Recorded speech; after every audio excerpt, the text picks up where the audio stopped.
Brought to you by Agilus Diagnostics.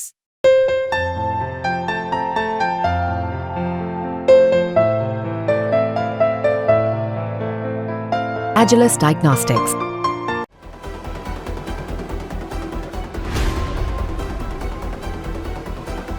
प्रधानमंत्री नरेंद्र मोदी ने उस देश का दौरा कर लिया जिस देश पर पूरी दुनिया की नजर टिकी हुई थी। इन दिनों ब्रुनेई प्रधानमंत्री नरेंद्र मोदी के दौरे के कारण काफी चर्चाओं में रहा। उसकी अमीरी और वहां के सुल्तान कितने ज्यादा रईस हैं, इसकी चर्चा खूब सोशल मीडिया पर हुई। लेकिन इस बात की चर्चाएं भी लगातार हुई कि भारत के प्रधानमंत्री ने ब्रुनेई को क्यों चुना। जिस देश में आज तक भारत का कोई प्रधानमंत्री नहीं गया, वहां प्रधानमंत्री नरेंद्र मोदी ने जाकर क्या हासिल किया। तो इसे लेकर दोनों देशों के बीच हुई बायलैटरल मीटिंग ने कई सवालों के जवाब दे दिए हैं। प्रधानमंत्री मोदी ने ब्रुनेई के दौरे के दूसरे दिन सुल्तान हसनल बोल्किया के साथ मुलाकात की। बोल्किया से मुलाकात के बाद पीएम मोदी ने कहा कि हम एक दूसरे की भावनाओं का सम्मान करते हैं। बता दें, दोनों देशों के बीच ये पहली ऐसी मुलाकात थी जब भारत का कोई प्रधानमंत्री ब्रुनेई की धरती पर उतरा और यहाँ पहुंचने के साथ ही रक्षा, सुरक्षा, स्पेस और व्यापार को लेकर जरूरी समझौतों को लेकर आगे के लिए बातचीत की। प्रधानमंत्री नरेंद्र मोदी ने इस मौके पर कहा कि उन्हें खुशी है कि उन्होंने अपने तीसरे कार्यकाल के दौरान ब्रुनेई का दौरा किया। बता दें, पीएम मोदी ने ब्रुनेई के सुल्तान से उनकी आलीशान महल में मुलाकात की और इसके साथ ही विभिन्न क्षेत्रों को लेकर जरूरी बातचीत भी की। दोनों देशों ने स्पेस टेक्नोलॉजी को और आगे ले जाने के लिए मिलकर काम करने के लिए प्रतिबद्धता जाहिर की।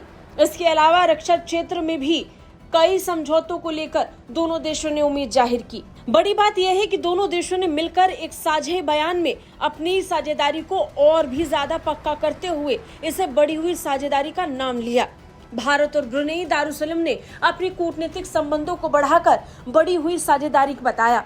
पीएम मोदी ने साझेदार एशियाई देश की अपनी पहली द्विपक्षीय यात्रा के दौरान बड़ी घोषणा कर दी। भारत ने एक्ट ईस्ट नीति को आगे बढ़ाकर स्पष्ट तौर पर संदेश दे दिया कि हिंद प्रशांत क्षेत्र में भारत के विजन के लिए एक सबसे महत्वपूर्ण हिस्सा है। प्रधानमंत्री ने ब्रुनेई के 40वें स्वतंत्रता दिवस पर सुल्तान और उनके देश को बधाई भी दी और इसके साथ ही आपसी साझेदारी को विभिन्न क्षेत्रों तक ले जाने के लिए प्रतिबद्धता भी जाहिर की।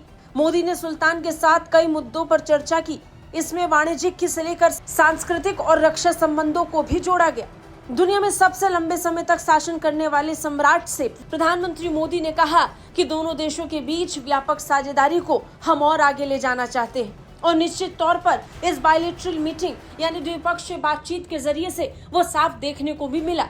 कई मौकों पर इतने करीब जाकर प्रधानमंत्री नरेंद्र मोदी का आवभगत और फिर विभिन्न क्षेत्रों को लेकर प्रतिबद्धताओं का जारी करना इस बात का संकेत है कि आने वाले दिनों में एक्ट ईस्ट पॉलिसी को भारत कितना आधार देने वाला है, वो भी तब जब एक के बाद एक प्रधानमंत्री Narendra Modi act east policy के तहत विभिन्न देशों का दौरा कर रहे हों। ब्यूरो रिपोर्ट, भारत तक।